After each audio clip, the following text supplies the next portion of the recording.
dyan sa ingap na yan, pabor ako dyan. Kaso dapat sa mga main road lang na patupad nila, wag sa mga maliliit na mga kalye. Kasi may mga bike lane kasi sa mga maliliit na kalye. Tapos kung may manghuhuli pa doon ng camera, magiging one lane na lang yun. Diba? Magsisiksikan ngayon, nahaba ngayon yung traffic niyan. Tulad dyan sa Aurora, dadalawa lang yung ano dun.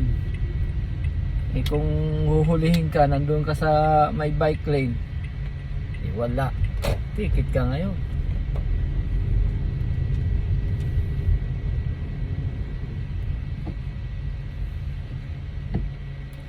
Ito naman, alam niyang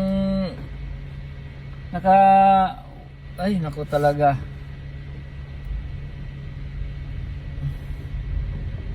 counterflow ka pang animal ka.